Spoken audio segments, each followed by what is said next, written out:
السلام عليكم ورحمة الله وبركاته. إن الحمد لله نحمده ونستعينه ونستغفر ونعوذ بالله من شرور أنفسنا وسيئات أعمالنا. من يهده الله فلا مضل له ومن يضلله فلا هادي له، وأشهد أن لا إله إلا الله وحده لا شريك له، وأشهد أن محمدا عبده ورسوله. أما بعد، رب اشرح لي صدري ويسر لي أمري واحلل عقدة من لساني يفقهوا قولي. رب زدني علما رب زدني علما। সম্মানিত আজকের শেখুল ইসলাম ইবনে তাইমিয়্যা রাহিমাহুল্লাহ অন্যতম বই আল আকিদাতুল ওয়াসিতিয়ার 26তম ক্লাসে উপস্থিত সুপ্রিয় ভাই সকল ও সম্মানিতা বোন, আল্লাহ তাআলার অশেষ কৃপা দয়া যে আমরা তার তৌফিকে তার দয়ায় আমরা এই ক্লাসে অংশগ্রহণ করতে পেরেছি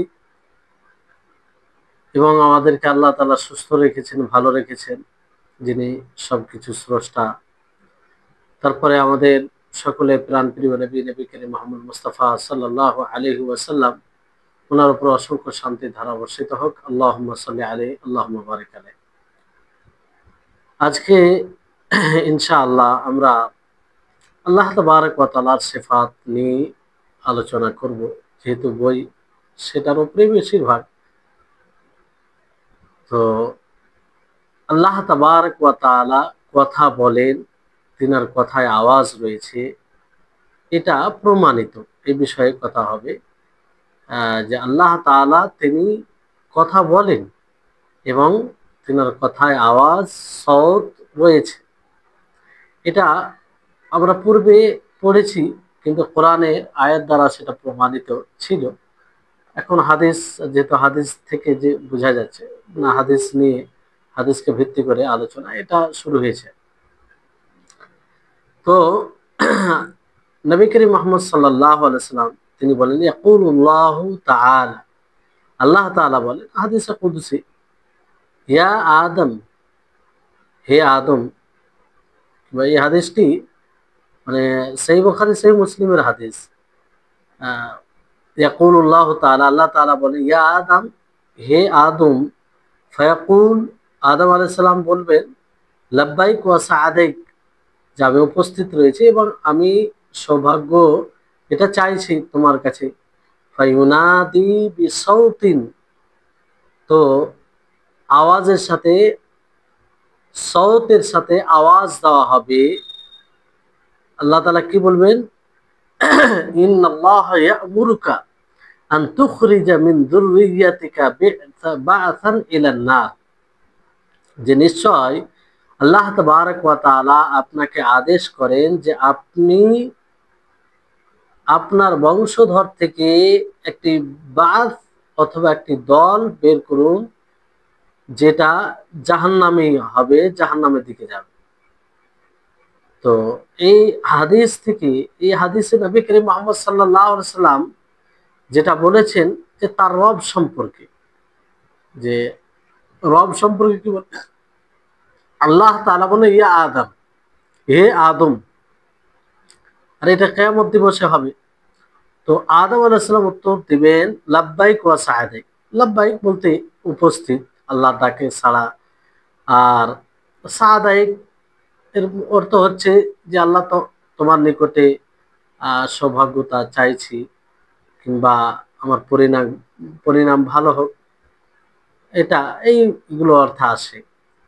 তো এখানে হাদিসে বলা আছে ফায়ুনাদি, আওয়াজ দেন, নাদা ইউনাদি, আওয়াজ দেওয়া। আর এখানে মুনাদি তথা আওয়াজ দেওয়ালা কে? আল্লাহ তাবারক ওয়া তাআলা। আল্লাহ তাবারক ওয়া তাআলা বিসাউতিন, এটা আরো তাকিদ করে বলা হয়। নাদা ইউনাদি এটা যথেষ্ট ছিল।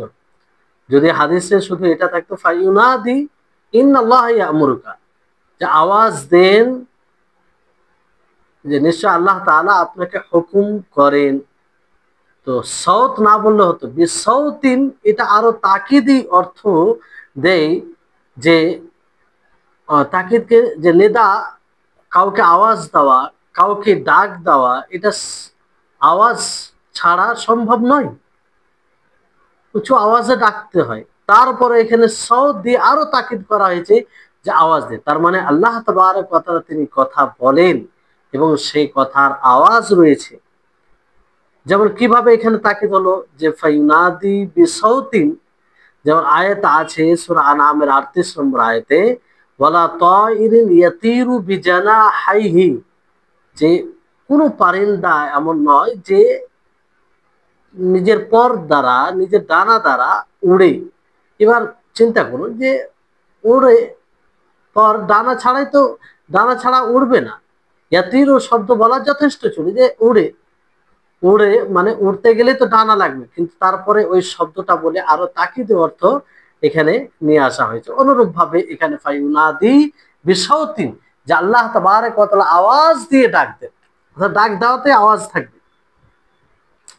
তারপরে হাদিসে কি রয়েছে যে আল্লাহ তাআলা ইন্নাল্লাহা ইয়া'মুরুকা আন তুখরিজা মিন যুররিয়াতিকা বা'সান ইলান নার, যে নিশ্চয় আল্লাহ তাআলা আপনাকে আদেশ দেন যে আপনি নিজের বংশধর থেকে একটি দল, জাহান্নামী দল বের করুন, একটি দল বের করুন যারা জাহান্নামে যাবে। এখানে আল্লাহ তাআলা এই কথা বলে ইন্নী আমুরুকা, আমি তোমাদেরকে আদেশ দিচ্ছি। সরাসরি আল্লাহ তাআলা বলতে পারতেন, কিন্তু এটা বলেনি কেন? আসলে আল্লাহ তাআলা তিনি মহান, তিনি বড় মহান, তিনার আজমত অনেক। এই জন্য আল্লাহ তাআলা ইঙ্গিতে বললেন, অনুপস্থিত যে প্রনাম ব্যবহার করে, যেটাকে বলা হয় জমির ব্যবহার, অনুপস্থিতের জন্য যেটা ব্যবহার করা হয় সেটা ব্যবহার করে আল্লাহ তাআলা বললেন যে ইন্নাল্লাহা ইয়া'মুরুকা, যে আল্লাহ তাআলা আপনাকে হুকুম। আল্লাহ তাআলা তো এই কথা বলতে পারেন যে আমি তোমাকে আদেশ দিচ্ছি, কিন্তু আল্লাহ তাআলা বলেন ইন্নাল্লাহা, আল্লাহ তাআলা তোমাকে হুকুম দেয়। যেমন ধরেন কোন বাদশাহ যখন লস্করকে, সেনা বাহিনীকে বলে যে ইন্নাল মালিকা ইয়া'মুরুকুম বিকাযা ওয়া কাযা, যে নিশ্চয় বাদশাহ তোমাদেরকে এটার আদেশ দেয়, এটার আদেশ দেয়, সেখানে কিন্তু বাদশাহ এই কথা বলতে পারে যে আমি তোমাদেরকে আদেশ দিচ্ছি। কেন বলতে পারে, কিন্তু বলে না কেন?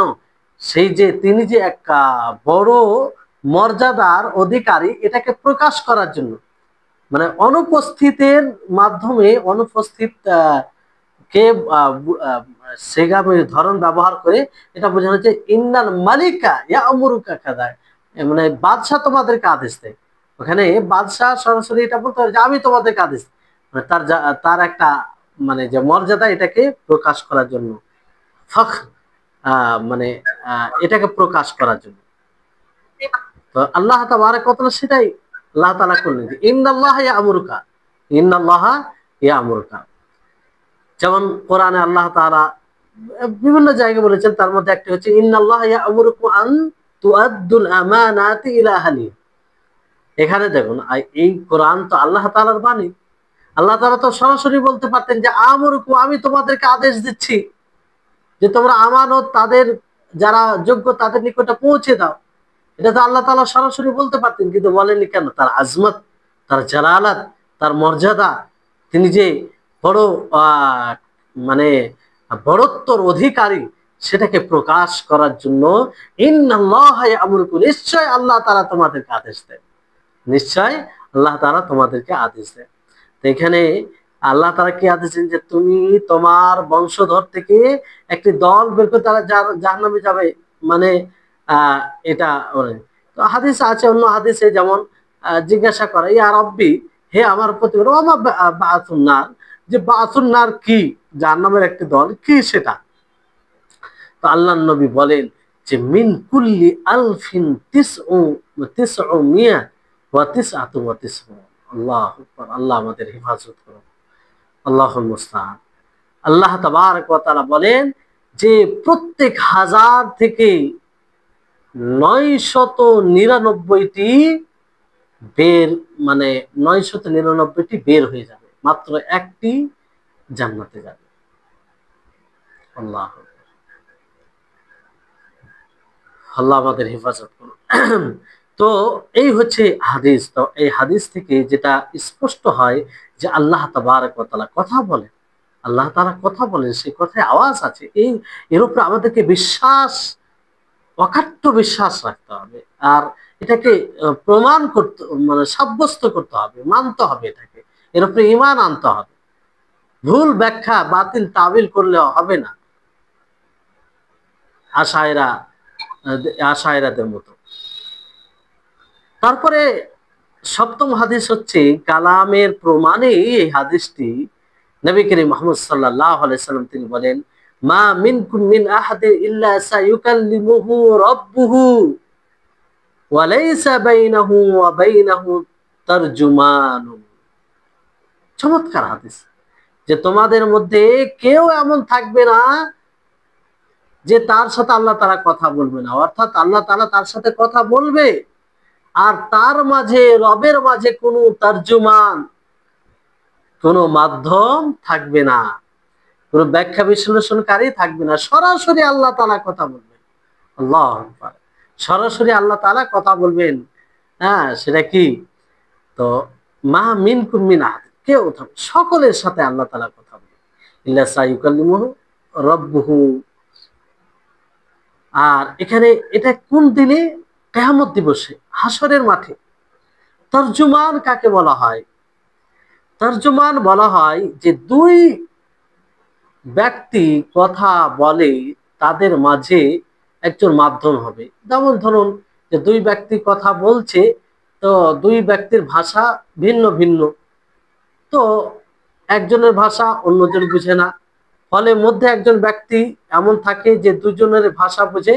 এর ভাষা যখন একজন ব্যক্তি বলে, তাহলে ওর ভাষাটা দ্বিতীয় ব্যক্তি যে থাকে তার ভাষায় ট্রান্সলেট করে দেয়। ট্রান্সলেটর যাকে বলা হয়, ট্রান্সলেটর মানে তর্জমা করে দেয়, ব্যাখ্যা করে দেয়, তর্জুমান। তো এটাকে বলা ওয়াস্তা মুতাকাল্লিম। আল্লাহ তাআলা যখন হাসর মাঠে কথা বলবেন, তো এর মাঝে কোনো ট্রান্সলেটর, কোনো তর্জমান থাকবে না। সরাসরি আল্লাহ তাআলা কথা বলবেন, যা বুঝবে, যা বুঝতে পারবে। আল্লাহ যেন আমাদের সকলকে, সেই আল্লাহ তাআলাকে তো দেখবো আমরা ইনশাআল্লাহ, আল্লাহর কাছে আশা করি। আর আমরা এটার জন্য খুব চাইবো আল্লাহর কাছে, কারণ জান্নাতীদের সবচেয়ে বড় নিয়ামত। তো কারো মাইক চালু আছে, মাইকটা বন্ধ করো।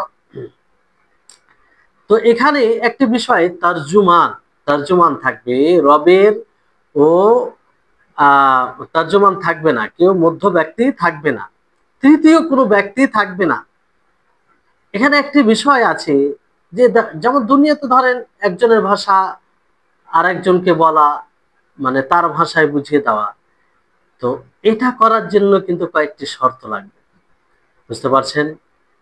হ্যাঁ, যে আপনি একজনের ভাষা ভাষা মানে একজনের কথাকে আপনি অন্য ব্যক্তির কাছে যদি অন্য ভাষায় পৌঁছাতে চান, মধ্য ব্যক্তি হয়ে আপনি, তাহলে আপনাকে আপনার মধ্যে চারটি শর্ত বিদ্যমান থাকতে হবে। চারটি শর্ত বিদ্যমান থাকতে হবে। গুগল ট্রান্সলেট, যে বর্তমান সময়ে গুগল ট্রান্সলেট আমরা যেটা দেখছি, কিংবা মানুষ যেটা ব্যবহার করছে, এর উপরে নির্ভর করে তর্জুমানি কাজ করা যাবে না। একজনের কথাকে অন্যজনকে বলা যাবে না, এর জন্য চারটি শর্ত লাগবে। এই জন্য কতজন আছে যে বড় পাণ্ডিত্যের প্রকাশ ঘটায় মিডিয়াতেই, মানুষের মাঝে নিজেকে উঁচু করে গড়ে তোলা, নিজেকে উঁচু করার জন্য। আর তার ভিত্তি কি থাকে? Google translate. গুগল ট্রান্সলেট করে এমন ভাবে বাইরে প্রকাশ করে যে সে নিজেই করেছে, অথচ তার নিজের জ্ঞান নেই। কিন্তু এর জন্য শর্ত আছে, এটা সহজ বিষয় নয়। তো প্রথম শর্ত কি? যে আমানত থাকবে। আপনি একজনের কথাকে অন্যজনের কাছে পৌঁছাবেন, তো আমানতদার হবেন, আপনি আমিন হবেন। ঠিক সেই রকম ভাবে আপনাকে পৌঁছাতে হবে যেইভাবে সে বলেছে। যেমন ধরেন তর্জমান হয়, আপনারা হয়তো দেখেছেন যে সৌদি মাশায়েখ গুলো যখন এসে থাকেন, তো সবাই তো আর আরবি ভাষা বুঝে না, ফলে একজনকে মানে ভাষান্তর, মানে তর্জমান রাখা হয়, একেই তর্জমান বলা হয়, যে আরবিতে বলে শেখ, তারপরে সেটাকে বাংলাতে বলে মানুষের সামনে উপস্থাপন করে, যাতে সাধারণ মানুষও বুঝতে পারে। এটাই হচ্ছে তর্জমান। এটার জন্য আপনাকে কি হতে, প্রথমে আমানত ধরা হতো। আমানত ধরা মানে কি, যে আপনি সেই কথাই বলবেন যে কথা বলেছেন। এটা না হয় যে শেখ এক কথা বললেন আর আপনি এক কথা বলছেন অডিয়েন্সকে, শ্রোতাদেরকে, না, এটা জায়েজ নয়। আপনি যদি পুরোপুরি বুঝতে সক্ষম না হন, তাহলে আপনার জন্য এই তর্জমানি করা জায়েজ হবে না। কারণ আমানতের খেয়াল রাখতে পারবেন না সেখানে আপনি, মানে যদি আপনি আমানত আমিন না হন, তাহলে এটা জায়েজ হবে না। আপনাকে আমিন হতে হবে, আল্লাহ তাআলার ভয় করতে হবে, যে আপনি যদি কোনোভাবে এদিক ওদিক করে বলেন, যেটা সে বলেননি সেটা আপনি যোগ করে দেন, তাহলে এর আপনাকে হিসাব দিতে হবে। আপনি আপনার আমানতের খেয়াল করবেন। তো আমানত থাকতে হবে। দ্বিতীয় শর্ত হচ্ছে যে আপনি যেই ভাষা থেকে তর্জমা করে শোনাবেন, অর্থ করে শোনাবেন, সেই ভাষার আপনি জ্ঞানী হবেন। আরবিতে কোনো শেখ আলোচনা করছেন, আপনি সেটা অডিয়েন্সকে সেটাই আপনি মানুষকে বলতে চাইছেন, তা আপনার জন্য জরুরি হবে, এই শর্ত থাকতে হবে যে আপনি আরবি ভাষা সম্পর্কে জানবেন, আরবি ভাষাকে বুঝবেন, আরবি ভাষার কায়দা, যে নীতি বেসিক সবকিছু এগুলো জানবেন, যাতে আপনি সেই কথাটাই আপনি অন্য ভাষায় উপস্থাপন করতে পারেন। জি। তৃতীয় শর্ত হচ্ছে যে যেই ভাষা থেকে একটা, আর যেই ভাষাতে করবেন, অর্থাৎ বাংলাতে করবেন তো বাংলাও আপনাকে জানতে হবে, উর্দুতে করবেন তো উর্দু আপনাকে জানতে হবে, হিন্দিতে করবেন তো হিন্দিও আপনাকে জানতে হবে। যদি আপনার উভয় ভাষা সম্পর্কে জ্ঞান থাকে, তাহলে আপনি এই কাজ করতে পারেন, তর্জমানের মধ্য ব্যক্তি হয়ে এক অপরের হেল্প, সহযোগিতা করতে পারেন। আর চতুর্থ বিষয় হচ্ছে যে আপনি সে বিষয়টি সম্পর্কে জানবেন, যে বিষয়ের কথা হচ্ছে, যে এটা আপনি জানবেন। তাহলে এই চারটি বিষয় থাকতে হবে।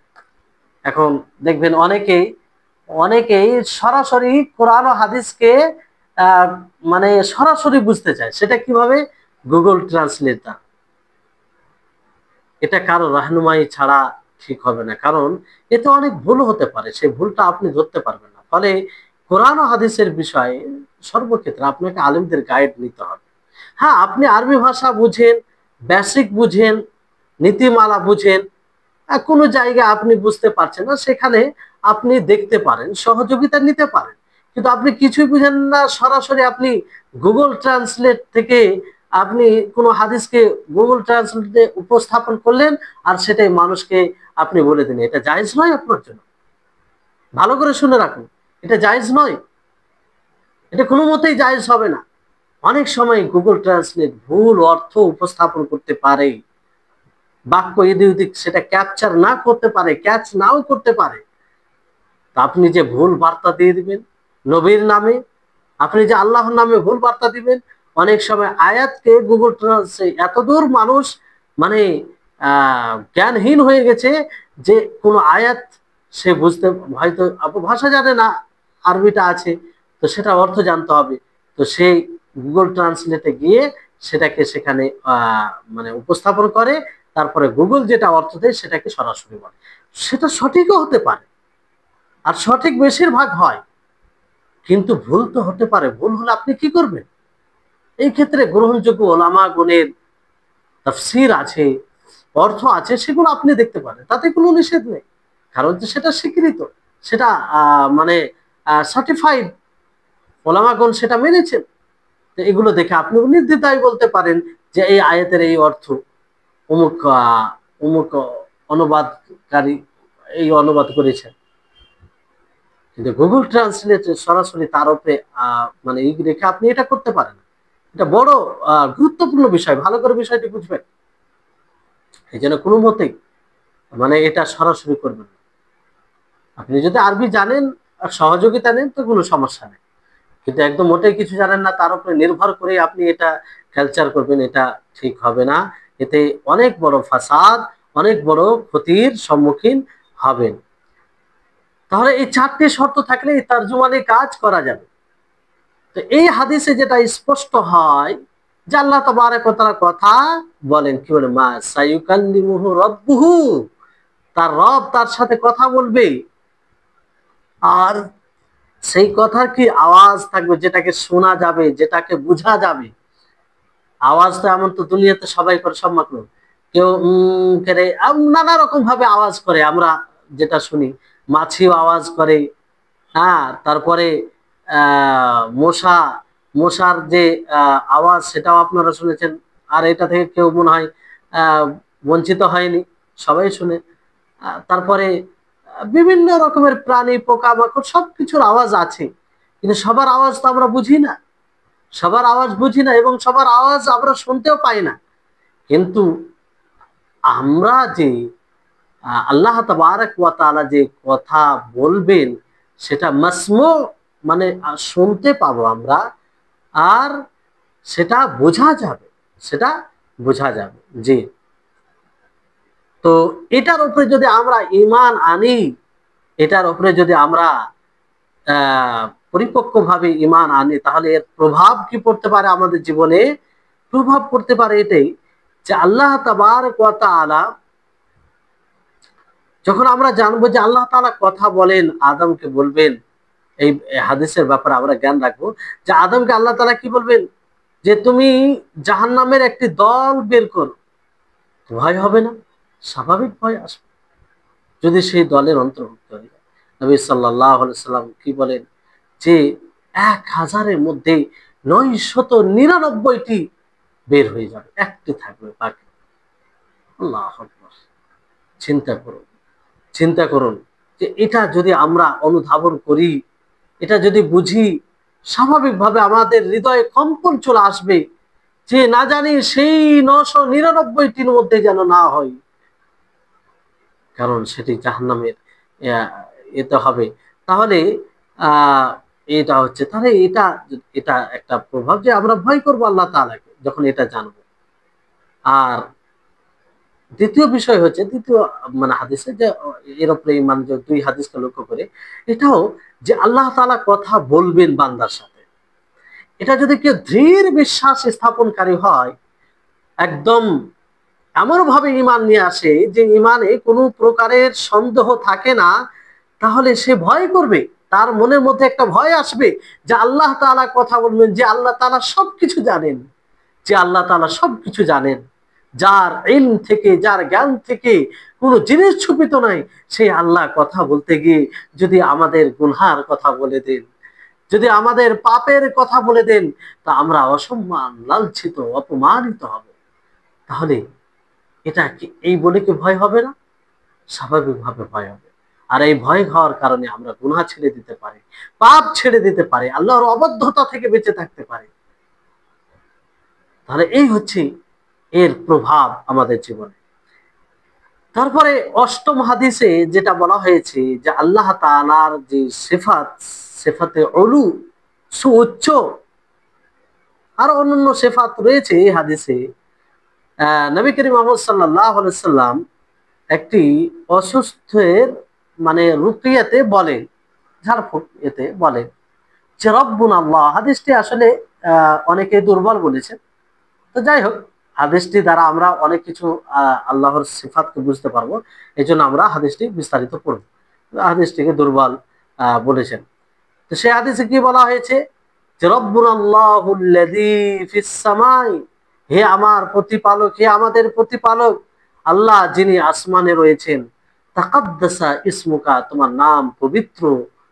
আমরুকা ফিস সামাই ওয়াল আরদি, তোমার হুকম, তোমার আদেশ আসমান ও জমিনে রয়েছে। কামা রাহমাতুকা ফিস সামাই, যেমন ভাবে তোমার রহমত, তোমার দয়া আসমানে আছে।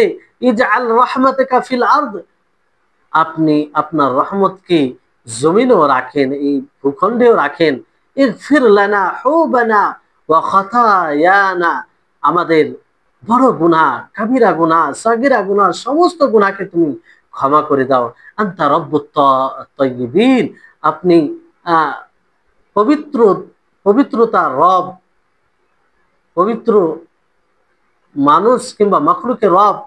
আনসিল রাহমাতাম মির রাহমাতিকা ওয়া শিফাআম মিন শিফাইকা, আলা হাযাল ওয়াজি ফায়াবরাউ, আপনি আপনার রহমত থেকে রহমত বর্ষণ করুন, আর আপনার আরোগ্য যে শিফা রয়েছে সেই শিফা থেকে আরোগ্য এই মুসিবতের উপরে, এই পথে এটার উপরে আপনি আরোগ্য দান করুন। তো সে আরোগ্য লাভ করলো কিংবা করেছে, তো সে আরোগ্য লাভ করবে। এই হচ্ছে হাদিস। এই হাদিসটি কি বলা হয়েছে, এক অসুস্থ ব্যক্তি রুকিয়াতে নবী করিম মুহাম্মদ সাল্লাল্লাহু আলাইহি ওয়াসাল্লাম এই বাক্যগুলো ব্যবহার করেন। তো এখানে তাকাদ্দাসা ইসমুকা, তোমার নাম পবিত্র বলতে কি, যে আল্লাহ তাআলা নাম পবিত্র, আল্লাহ তাআলা নামে কোনো প্রকারের ত্রুটি নেই, আল্লাহ তাবারক ওয়া তাআলা নামে কোনো প্রকারের ত্রুটি নেই। তারপরে আমরুকা ফিস সামাই ওয়াল আরদ, তোমার হুকম আসমান ও জমিনে, অর্থাৎ আল্লাহ তাআলা আসমান ও জমিনে উভয় এতেই আল্লাহ তাআলা তার হুকমকে নাফিজ করেন।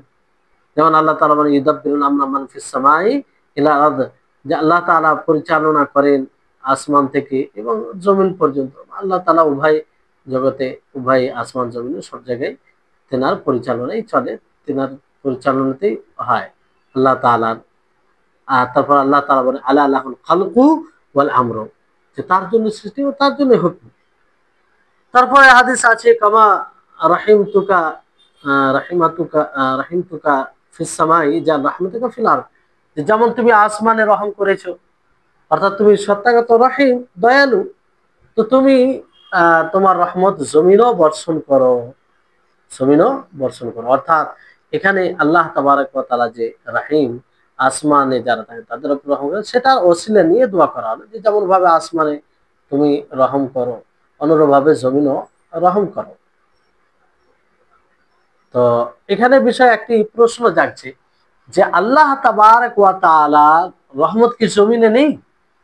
আল্লাহ তাআলা রহমত তো জমিনও আছে, এতে কোনো সন্দেহ না, আল্লাহ তাআলা রহমত জমিনও আছে।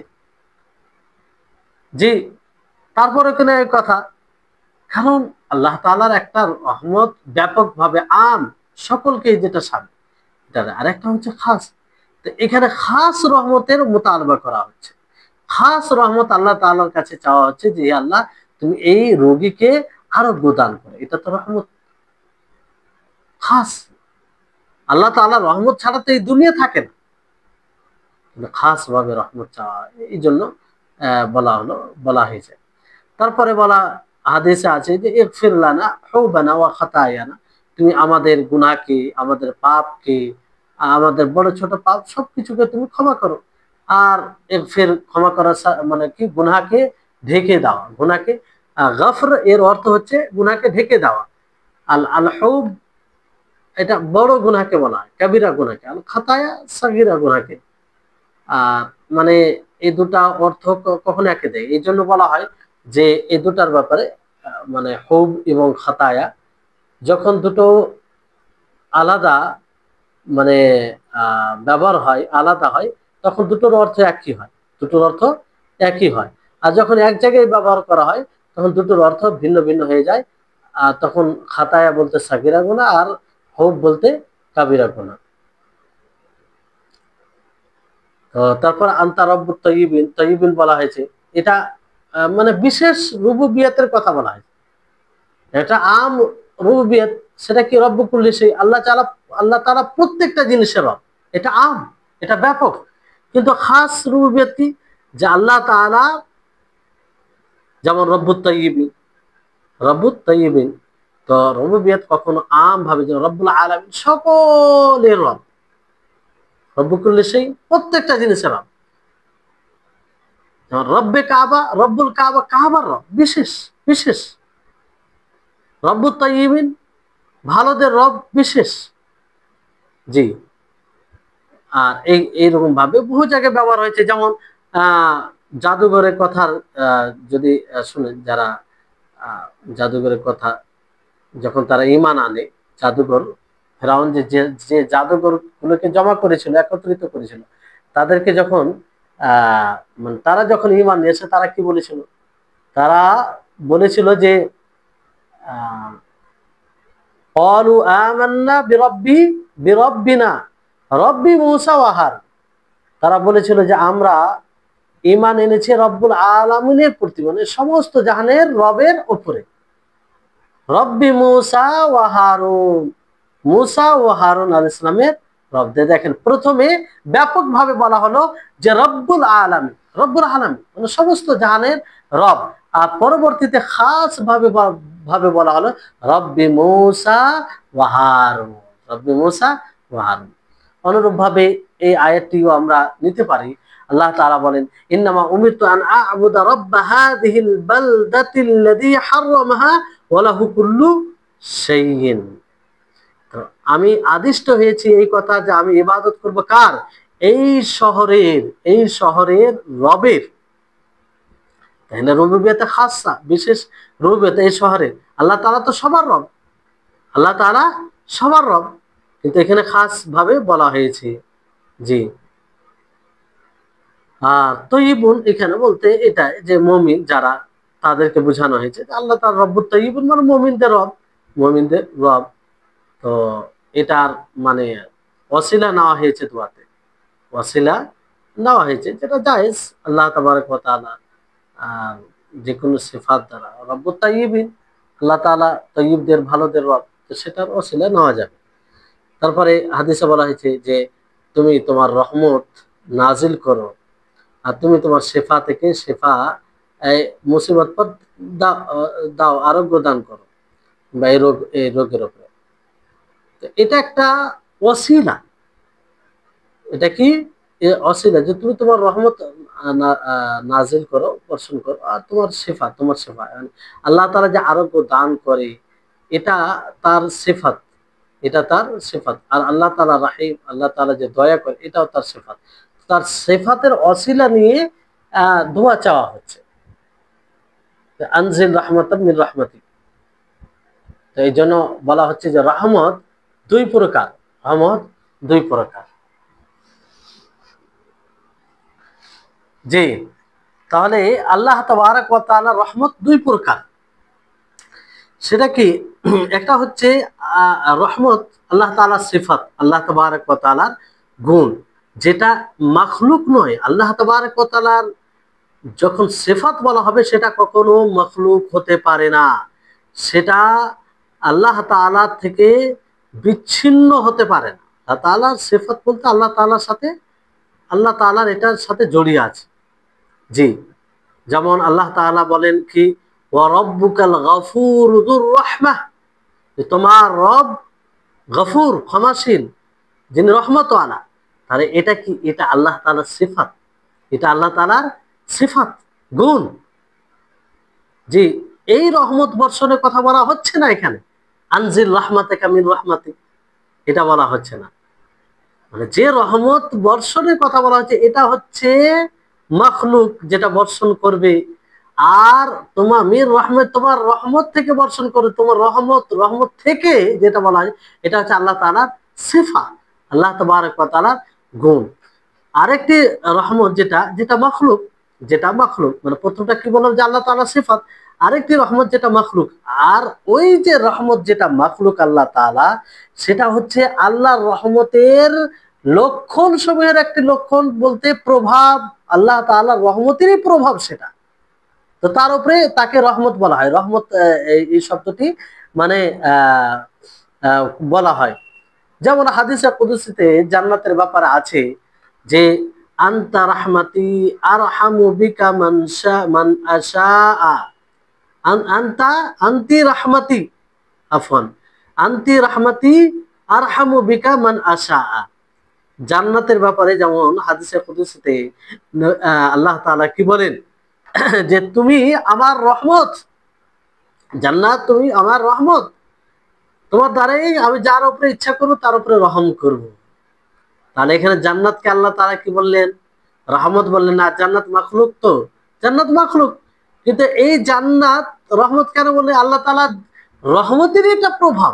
জান্নাত নেয়ামতের জায়গা, এইসব আরামের জায়গা, উপভোগ করার জায়গা, সেখানে কোনো রকমের কষ্ট, ব্যথা, মুসিবত কিছুই থাকবে না সেই জায়গাতে। এটা কার রহমতের লক্ষণ? এটা আল্লাহ তাআলার রহমতের এটা দিক। কিন্তু এটা কি? এটা মাখলুক। বিষয়টি ভালো করে বোঝার চেষ্টা করবেন, এটি মাখলুক। তো এখানে দুটো রহমত, যে আনজিল রাহমাতাকা মির রাহমাতিক, আনজিল রাহমাতিকা তোমার রহমত বর্ষণ করুন, এটা হচ্ছে, এটা কি, এটা হচ্ছে মাখলুক। তোমার রহমত মানে যাকে আল্লাহ তাআলা কারো উপরে রহম করে কাউকে কিছু দিবেন, এটা এটা রহমতের যে একটা সেটা তো মাখলুক হবে। যেটা করবেন রহমতের ভিত্তিতে আল্লাহ তাআলা, এটা তো মাখলুক। আর মির রহমত, তোমার রহমত থেকে, এটা হচ্ছে আল্লাহ তাআলার সিফা, আল্লাহ তাবারক ওয়া তাআলার সিফা। জি, অনুরূপ ভাবে আল্লাহ তাআলা শিফা বলা হয়, শিফা। আল্লাহ তাআলা শাফি, আরোগ্য দানকারী তিনি। তো ওইখান থেকেই শেফা বলা হয়, আল্লাহ তাআলা শাফি, ওই জায়গা থেকে শেফা বলা হয়। তো আল্লাহ তাআলার গুণ হচ্ছে শেফা, আরোগ্য দেওয়া, যেটা আল্লাহ তাআলার কর্ম, আল্লাহ তাআলার কর্মসমূহের মধ্যে একটি কর্ম। এই অর্থে এটাকে সিফাত বলতে পারি। এই অর্থে আমরা আল্লাহ তাআলার যে আরো সিফাত রয়েছে, সেই সিফাতের মতো এটি একটি সিফাত, এটি একটি গুণ, এটি একটি গুণ। কিন্তু যখন কিন্তু যখন আল্লাহ তাআলা কাউকে আরোগ্য দান করে, কাউকে আরোগ্য, অসুস্থ ব্যক্তিকে আল্লাহ তাআলা আরোগ্য দান করলেন, আরোগ্য যে দান করলেন সে অসুস্থ থেকে সুস্থ হলো, আর এটাকে আরোগ্য বলা হয়। তো এটা কি, এটা মখলুক, এটা মখলুক। জি, আহ আশা করি আপনারা বুঝতে পারছেন, আর সমস্যা হলে পরে জিজ্ঞাসা করবেন। তো এই হচ্ছে বিষয়। হাদিসে বলে শেফা, শেফা বলতে অসুস্থ দূর হয়ে যাওয়া। এতে কি হবে, সে আরোগ্য লাভ করবে, আরোগ্য লাভ করবে। যেমন দোয়ার যাও আনজিল রাহমাত ফায়াবরা, যে রহমত নাজিল হলে সে আরোগ্য লাভ করবে। এই হচ্ছে বিষয়। তারপরে আসুন নবম হাদিস, যেখানে আল্লাহ তাআলার সিফাত উলু নিয়ে কথা হয়েছে। নবী করিম মুহাম্মদ সাল্লাল্লাহু আলাইহি ওয়াসাল্লাম তিনি বলেন, আলা তা'মানুনি ওয়া আনা আমিনু মান ফিস সামা। হাদিস তো বুখারী মুসলিমের হাদিস, যে তোমরা কি আমাকে আমিন, আস্থা ভোজন মনে করো না, ভরসা রাখতে পারো না, আমানত মনে করো না, অথচ আমি কার আস্থা ভাজন, কার আমিন, যিনি আসমানে আছেন তার আমিন। অর্থাৎ আল্লাহ তাআলা আনা আমিন মানফিস সামা, মানে আসমানে যে রয়েছে তার আমিন আস্থা ভাজন। এটা মানে কি, যে আল্লাহ তাবারক ওয়া তাআলা তাকে আমিন মনে, আল্লাহ তাআলা কি করেছেন, আল্লাহ তাআলা নবী সাল্লাল্লাহু আলাইহি ওয়াসাল্লামকে আমিন হিসেবে করেছেন। এই জন্য আল্লাহ তাবারক ওয়া তাআলা তার উপরে ওহী অবতীর্ণ করেন, হুকুম নাজিল করেন, জিবরিল আলাইহিস সালাম দ্বারা তার কোরআন নাজিল হয়। তো এটা মানে আল্লাহ তাআলা যে ওহী করতো সেটা আল্লাহ নবী করতেন। আমিন আছে বলে তো আল্লাহ তাআলা এটা করতেন। জি, তো তোমরা কেন মানে আমাকে আমানতদার মনে করছো না, কিংবা আমিন মনে করছো না? আসলে এই হাদিসটির যে ব্যাখ্যা বুঝতে হবে, এই হাদিসটির প্রেক্ষাপট, মানে যে কারণে আল্লাহ নবী এই কথাটা বলেছিলেন, যে একবার নবী সাল্লাল্লাহু আলাইহি ওয়াসাল্লাম কিছু স্বর্ণ, এটা 4 জনের মধ্যে বন্টন করেন, 4 জনের মধ্যে বন্টন করেন। তো তার মধ্যে একজন ব্যক্তি বলে, মানে তার মধ্যে নয়, বাইরে কেউ কেউ বলে যে নাহানু আহাক্কু বিহাযা মিন হাউলাই, যে আমরা বেশি অধিকার রাখি এদের থেকে, যাদেরকে আপনি দিলেন তাদের থেকে আমরা বেশি অধিকার রাখি। তো নবী সাল্লাল্লাহু আলাইহি সাল্লাম তখন বলেন এই কথাটি, আলা তা'মানুনি ওয়া আনা আমিনু মান ফিস সামা, যে তোমরা আমাকে আমিন মনে করছো না, ভরসা আস্থাভাজন মনে করছো না, অথচ আমি আস্থাভাজন কার, যিনি আসমানে রয়েছেন তার। জি, তো এখান থেকে এটা স্পষ্ট হয়। তারপরে আপনার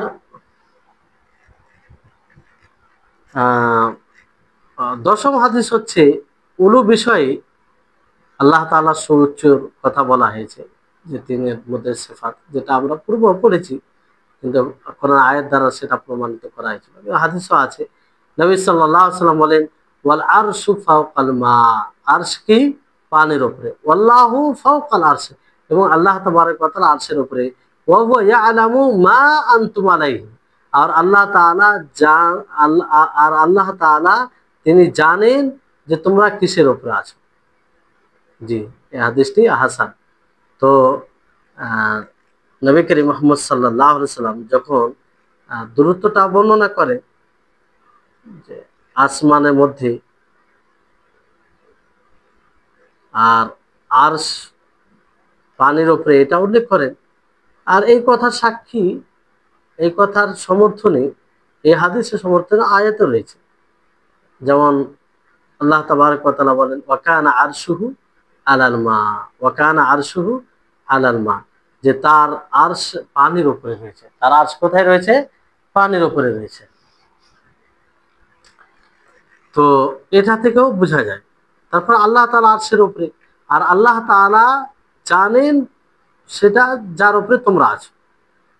মানে আল্লাহ তাআলা সর্ব উঁচু, এমনকি আরশ পানির উপরে, আর আরশের উপরে আল্লাহ। আল্লাহ তাআলা সর্ব উঁচু, আল্লাহ তাআলা সর্ব উঁচু। তারপরেও কি হচ্ছে যে তোমরা তোমরা যা কিছু করছো, তোমাদের মধ্যে তোমরা কিসের উপরে আছো, আল্লাহ তাআলা তিনি জানছেন। এটা আল্লাহ তাআলার জ্ঞানের পরিপূর্ণতা বিষয়। আল্লাহ তাআলার কাছে কোনো জিনিস ছুপিত নয়। আরশের উপরে থাকার পরে কোনো জিনিস ছুপিত নয়, আমাদের অবস্থা থেকে কোনো বিষয় ছুপিত নয়। সবকিছু আল্লাহ তাআলা দেখছেন, জানছেন। আল্লাহ তাআলা এই জন্য বলেন ওয়ালাকাদ খালাকনাল ইনসানা ওয়া না'লামু মা তুওয়াসওয়িসু বিহি নাফসুহু, যে আমি মানুষকে সৃষ্টি করেছি আর আমি জানি যা তোমাদের আত্মা কি দেয়, নফস ওয়াসওয়াসা দেয়। নফস কি দেয়?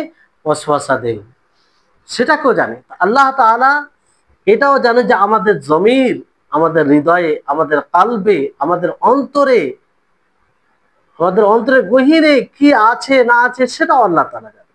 আর সেটাই উল্লেখ করেছেন ওয়া না'লামু মা তুওয়াসওয়িসু বিহি নাফসুহু, আমি জানি যেটা তার নফসে ওয়াসওয়াসা দিবে। জি, তো এই হচ্ছে বিষয়। আল্লাহ তাআলা সবকিছু জানে, কোনো জিনিস আল্লাহ তাআলা থেকে ছুপিত না। তো যদি আমরা এই হাদিসের উপরে ঈমান নিয়ে আসি, এই হাদিস অনুযায়ী আমাদের ঈমান থাকে যে আল্লাহ তাআলা সবকিছু জানেন, এবং আল্লাহ তাআলা সুউচ্চ থাকার পর আল্লাহ তাআলা সবকিছু জানেন, তাহলে সেই আল্লাহর প্রতি স্বাভাবিকভাবে তাজিম, মর্যাদা বাড়বে, এবং তিনি সুউচ্চ আছেন। আর আমরা সহজেই তার অনুসরণ অনুগত্য করব, আর তার হুকুমকে কখনো আমরা, হুকুম পালন করা থেকে আমরা কখনো দূরে সরব না। জি, তাহলে এই হচ্ছে বিষয়। ইনশাআল্লাহ ফের আগে একটি বিষয় আছে, আরেকটি ছোট্ট একটি হাদিস আছে, এটি বলে আজকের ক্লাস শেষ করবো ইনশাআল্লাহ। পরে বিষয় তখন শুরু হবে। সেটা হচ্ছে যে আরেকটি 11 নম্বর হাদিসে সেই সিফাতে উলুকেই বোঝানো হয়েছে। এই হাদিসে নবী সাল্লাল্লাহু আলাইহি সাল্লাম বলেন, একজন যে বাচ্চা মেয়েকে, যে হয়তো দাসী ছিল, তাকে বলে আইন আল্লাহ, আল্লাহ কোথায়? তো সে বলে ফিস সামায়ে, আসমানে রয়েছে। তো আল্লাহ নবী বলেন মান আনা, আমি কি? তো সে বলে আনতা রাসূলুল্লাহ, আপনি আল্লাহ রাসূল। তো আল্লাহ নবী কি বলেন আতিকহা, তাকে স্বাধীন করে দাও, ফাইন্নাহা মুমিন, কারণ সে মুমিন। রাসূলকে রাসূল বলে জানে, আর আল্লাহ তাআলার ব্যাপারে ধারণা নাই যে আল্লাহ তাআলা কোথায় আছে? আসমানে। আসমানে বলতে কি আরশের উপরে? আসমানে বলতে এক কথায় যখন বলা হয় তা আসমানে, তার মানে কি সাত আসমানের উপরে, আরশের উপরে তিনি আছেন। জি, তাহলে এখান থেকে এটা বোঝা যায় যে আল্লাহ তাআলা আসমানে, মানে সুউচ্চ, আল্লাহ তাআলা সুউচ্চ, এটা সিফাতে উলু আল্লাহ তাআলার জন্য প্রমাণিত। কিন্তু আহলে তাতিল যারা, মুআত্তিল তাতিল, তারা কি বলে? তারা বলে যে যদি কেউ, ওই যে বাচ্চা মেয়েটি উত্তর দিল যে আইন আল্লাহ প্রশ্নের উত্তরে, যে ফিস সামায়ে, এটা থেকে যদি কেউ এটা উচ্ছা নেই, যে অর্থ নেই, এটা অর্থ নেই যে আল্লাহ তাআলা উপরে আছে। আল্লাহ তাআলা কি উপরে আছে, মানে আল্লাহ তাআলা উঁচুতে আছে, তাহলে কাফের হয়ে যাবে। মুআত্তিলা যারা, আহলে তাতিল, তারা এই কথা বলে যে কাফের হয়ে যাবে। কারণ তারা তারা বলে, তারা এটা মনে করে যে আল্লাহ তাআলার জন্য যে দিক সাব্যস্ত করবে, যে আল্লাহ তাআলা এদিকে আছে, ডান দিকে, বাম দিকে, উপরে নিচে, এরকম ভাবে কিছু যদি বলে, তো তাদের অনুযায়ী কাফের হয়ে যাবে। জি, তারা বলে এতে মানে কাফের হয়ে যাবে, কারণ আল্লাহ তাআলা কোনো দিকে নেই। কিন্তু এই ধারণা তাদের বাতিল, তারা সঠিকভাবে বুঝতে পারেনি। জি, আর এখান থেকে এটাও স্পষ্ট হচ্ছে যে আল্লাহ তাআলা উপরে আছেন, আল্লাহ তাআলার জন্য জায়গা আছে, আল্লাহ তাআলা উপরে আছেন। তা আমাদেরকে ওই অনুযায়ী ঈমান নিয়ে আসতে হবে। আর আল্লাহ তাআলা, এই কথার উপরে ঈমান নিয়ে আসতে হবে যে আল্লাহ তাআলা জায়গার দিক দিয়ে কোনো জিনিস পরিবেষ্টন করে নেয় আল্লাহ তাআলা। আমরা আরশের উপরে আছে এটা বলি, কিন্তু কেমন ভাবে আছে এটার তো বিবরণ আমরা দিই না। আর সালাফে সালেহিনদের এটা পদ্ধতি নয়, সালাফে সালেহিনদের এটা পদ্ধতিও নয়। কারণ আমরা ওইভাবে ভাবতে পারি না আল্লাহ তাআলাকে কোনো জিনিস পরিবেষ্টন করে নেয়। আল্লাহ তাআলা সবচেয়ে বড়, প্রত্যেকটা জিনিস থেকে বড়। আল্লাহ তাআলা সবার উপরে।